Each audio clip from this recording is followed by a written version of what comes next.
Hello everyone, welcome to कलयुग पाठशाला। जैसा कि आप सभी जानते हैं कि हम आधुनिक कला पढ़ रहे हैं, जिसमें हमारा आज का टॉपिक है भारत में विदेशी चित्रकार। ठीक है, तो चलिए स्टार्ट करते हैं।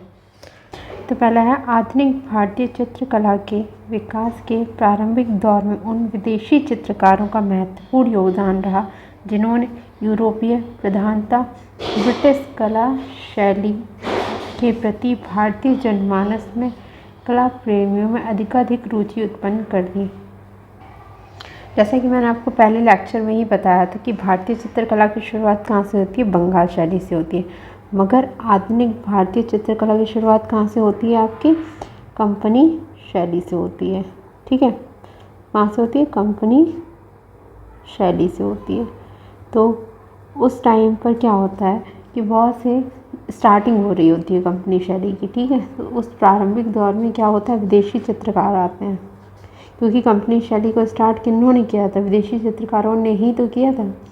ठीक है, तो कौन आते हैं, विदेशी चित्रकार आते हैं जिनका यूरोपीय शैली के प्रति भारतीय जनमानस में अधिकाधिक रुचि उत्पन्न कर दी। तो जो ये विदेशी चित्रकार आए, उन्होंने भारतीय जो लोग थे उनमें यूरोपीय कला के प्रति क्या कर दिया, रुचि उत्पन्न कर दी। ठीक है, तो ये हो गया हमारा पहला पॉइंट। ठीक है, चलिए अगला पॉइंट है ईसाई धर्म के प्रचारकों के रूप में कौन आता है। ईसाई धर्म के प्रचारकों के रूप में कौन आते हैं, आपके ईसा के शिष्य संत लूका। ठीक है, संत लूका का क्या होता है, उनका एक चित्र होता है जिनको उनके कौन दूसरे शिष्य कौन लाते हैं, संत थॉमस। थॉमस की जगह टॉमस होगा। ठीक है, टॉमस कहाँ लाए, भारत लाए। तो ईसाई धर्म के प्रचारकों के रूप में तो वो लोग अपने साथ क्या लेके आए थे, ईसा के शिष्य कौन थे, संत लूका थे। उनके संत लूका का जो चित्र, उनके जो शिष्य थे वो उनके द्वारा रचित चित्र लेके आए थे। ठीक है, तो उनका नाम क्या था, संत टॉमस था। ठीक, कहाँ लेकर आए थे, भारत में लेकर आए थे। ठीक है, चलिए पॉइंट क्लियर हो गया। अब बढ़ते हैं आगे। यहाँ पर आपसे क्वेश्चन किया जा सकते हैं, भारत में सीरियाई चर्च का आगमन कब हुआ। तो भारत में सीरियाई चर्च का आगमन कब से माना जाता है, मध्यकाल में हुआ। कब से, मध्यकाल में। जबकि भारत में ब्रिटिश चित्रकारों का आगमन कब से हुआ है, ब्रिटिश चित्रकारों का आगमन हुआ है मध्य 18वीं सदी में। ठीक है, यानी मध्य 18वीं सदी का क्या मतलब है, यानी 1750 के आसपास। ठीक है, इन समस्त चित्रकारों का योग कितना माना जाता है, जैसा कि मैंने अभी आपको बताया, मध्य 18वीं शताब्दी यानी 1750 के आसपास, यानी 1760 से लेकर 1980 ईस्वी तक। ठीक है, चलिए तो भारत में सीरियाई चर्च का आगमन कब हुआ, मध्यकाल में हुआ। ठीक, जबकि भारत में ब्रिटिश चित्रकारों का आगमन कब हुआ, यानी ब्रिटिश चित्रकार भारत में कब से आने स्टार्ट हुए, तो मध्य 18वीं सदी में हुए। और इन समस्त चित्रकारों का युग कौन सा, यानी ये लोग रहे कब से कब तक हैं, तो 1760 से लेकर 1900 ईस्वी तक यहाँ पर रहे थे। ठीक है ना, हमारा नेक्स्ट पॉइंट है भारत आने वाले प्रथम विदेशी चित्रकार कौन थे। ठीक, तो भारत आने वाले प्रथम विदेशी चित्रकार कहाँ आने वाले, सबसे पहली बात भारत आने वाले। ठीक, तो भारत आने वाले प्रथम विदेशी चित्रकार कौन थे, टिल्ली केटल थे। कब आए थे, 1769 में। ठीक है, तो यहाँ पर आपसे सबसे पहले यहाँ पर क्वेश्चन किया जा सकता है कि भारत आने वाला प्रथम विदेशी चित्रकार कौन है, तो वो आपके हैं टिल्ली केटल। ठीक, कब आए थे, 1769 में आए थे। ठीक है, चलिए बढ़ते हैं नेक्स्ट पॉइंट की तरफ।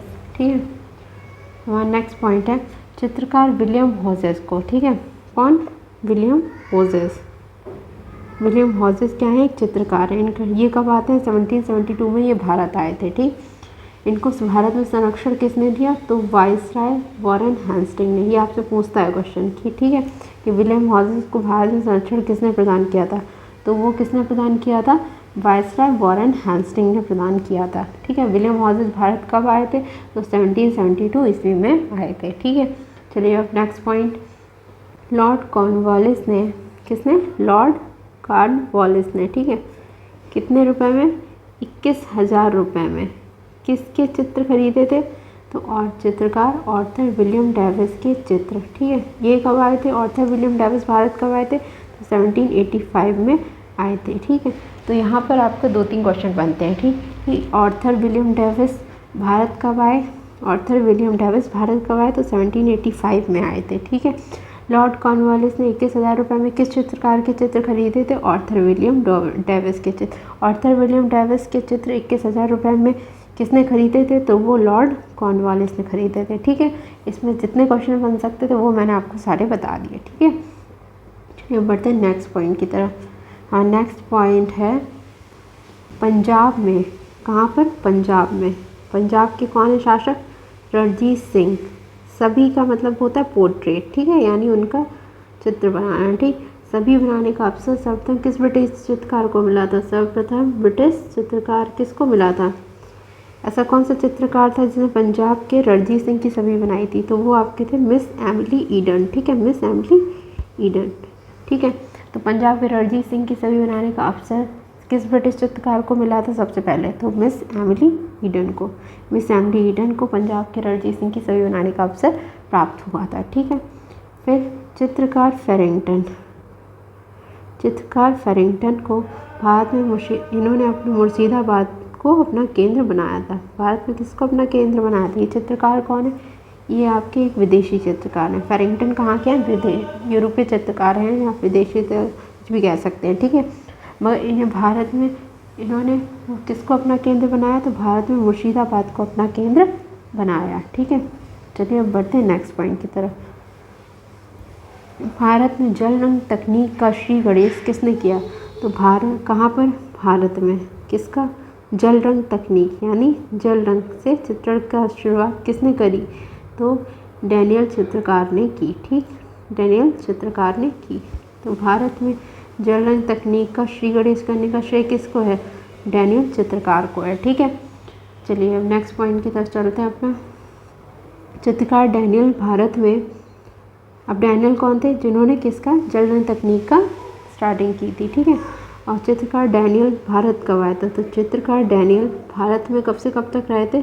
1785 से लेकर 1794, यानी कम से कम 9 वर्षों तक, ठीक है, के मध्य तक रहे थे। इन्होंने कहाँ पर? इन्होंने कलकत्ता के क्या शहरी दृश्य बनाए, यानी कलकत्ता शहर के दृश्य बनाए, उसके आसपास के ग्रामीण के दृश्य यानी गाँव के चित्र बनाए, धार्मिक उत्सवों के चित्र, जो धार्मिक उत्सव होते थे कलकत्ता के, उनका चित्र बनाया, नदियों के चित्र बनाए और झरनों के चित्र बनाए, तथा इसके प्राचीन स्मारक के चित्र बनाए, यानी पुरानी जो बिल्डिंग होती है उनके चित्र बनाए। ठीक है, और इनके चित्र का माध्यम क्या था? जल रंग था। ठीक है, तो यहाँ पर आपके बहुत सारे क्वेश्चन बन जाते हैं कि चित्रकार डैनियल भारत में कब से कब तक रहे? तो वो 1785 से लेकर 1794 के मध्य तक रहे। ठीक है, इन्होंने किस किस चीज़ों का चित्रण किया? तो इन्होंने कलकत्ता के शहरी दृश्यों का चित्रण किया, ग्रामीण दृश्यों का चित्रण किया, धार्मिक उत्सव यानी जो भी वहाँ पर उत्सव मनाए जाते थे उनका चित्रण किया, नदियों का चित्रण किया, झरने का चित्रण किया और प्राचीन स्मारकों का चित्रण किया। इनके चित्र का माध्यम क्या था? जल रंग था। ठीक है, तो यानी डैनियल चित्रकारों के चित्र का माध्यम क्या था? जल रंग था। ठीक, यहाँ पर आपसे क्वेश्चन किया जा सकता है कि श्रीनगर गढ़वाल के, कहाँ के? श्रीनगर गढ़वाल के किसका? रस्सी के पुल का चित्रण किसने किया? तो वो आपके किसने किया? डैनियल चित्रकारों ने किया था। ठीक है, किसने? डैनियल चित्रकारों ने। डैनियल चित्रकारों ने। ठीक, ताजमहल का चित्रण किसने किया? डैनियल ने किया। ठीक, और कन्याकुमारी के सागरीय दृश्यों का चित्रण किसने किया? तो वो भी आपके डैनियल चित्रकारों ने किया।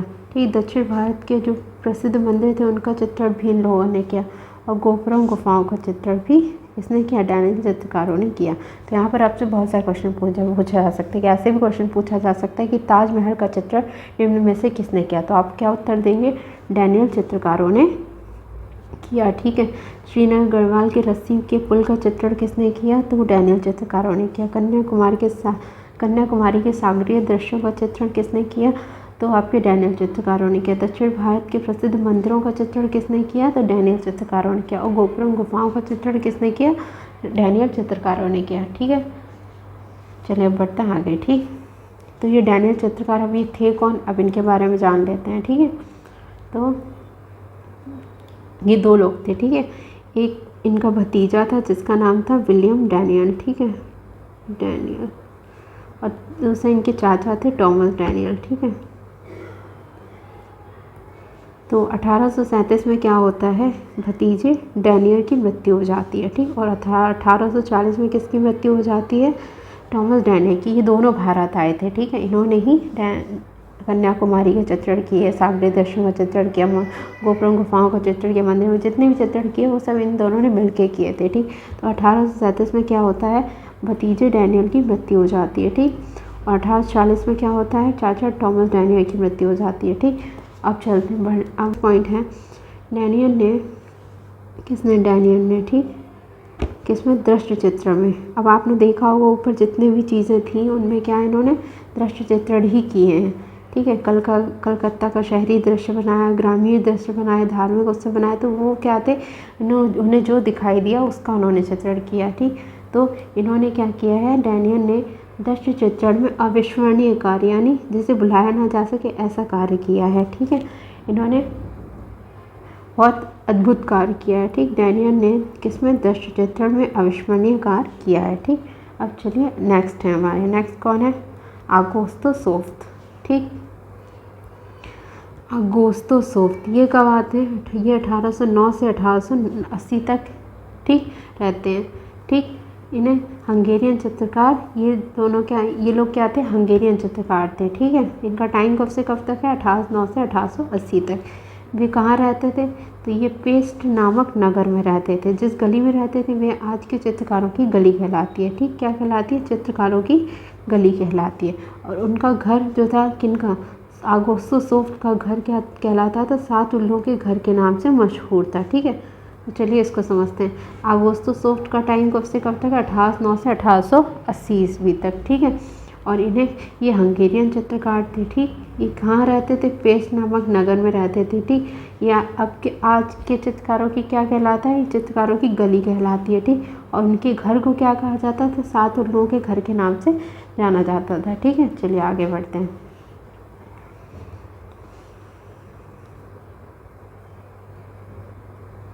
चित्रकार सोफ्ट लाहौर में, चित्रकार सोफ्ट, ठीक, कहाँ गए, लाहौर दरबार में गए, ठीक। कब, 1841 ईस्वी में, 1841 में। इनका टाइम कब से कब है, 1809 से 1880 तक है, ठीक। तो यानी 1841 में ये कहाँ जाते हैं, ये लाहौर दरबार गए, ठीक। और इन्होंने किसका, महाराज शेर सिंह और किसका चित्रण किया था, लाहौर दरबार का चित्र किया। लाहौर गए तो किसका चित्र करेंगे, लाहौर दरबार का ही करेंगे। और वहाँ के महाराज शेर सिंह का इन्होंने चित्र बनाया। लाहौर दरबार का चित्र महाराज रणजीत सिंह के समय बनाया गया, ठीक। ये दोनों चीज़ें इन्होंने बनाई थी, मगर लाहौर दरबार का चित्र इन्होंने कब बनाया, रणजीत सिंह के समय बनाया। महाराजा क्या पहनते थे, महाराजा कोहिनूर का मुकुट पहनते थे, ठीक है, पहने थे, ठीक। तो चलिए अब यहाँ पे समझते हैं, ठीक।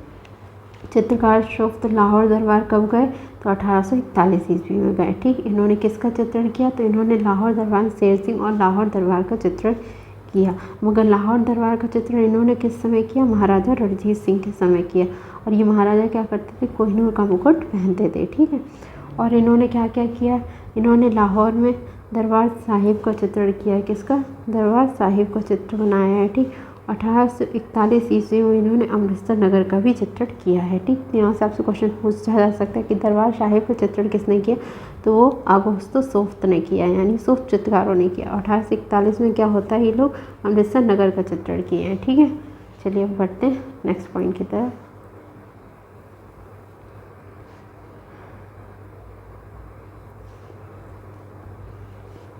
लाहौर से सोफ्ट कहाँ आते हैं, दिल्ली आए, ठीक। पहले 1841 में कहाँ गए थे, लाहौर गए थे। वहाँ से ये लोग कहाँ आए हैं, ये दिल्ली आते हैं। लाहौर से सोफ्ट दिल्ली आए और इन्होंने किसका चित्रण किया, मुग़ल शासक बहादुर शाह जफ़र का चित्र बनाया, ठीक। किसका, मुग़ल शासक बहादुर शाह जफ़र का चित्र बनाया। तो लाहौर से सोफ्ट कहाँ आते हैं, तो लाहौर से ये लोग दिल्ली आते हैं, ठीक। और दिल्ली में इन्होंने किसका चित्रण किया, बहादुर शाह जफ़र का चित्र बनाया, ठीक है। चलिए हम नेक्स्ट पॉइंट की तरफ बढ़ते हैं। तो सोफ्ट का कब मृत्यु हो जाती है, 1880 ईस्वी में। मैंने टाइम बताया था इनका आपको, 1809 से लिखा 1880, ठीक है।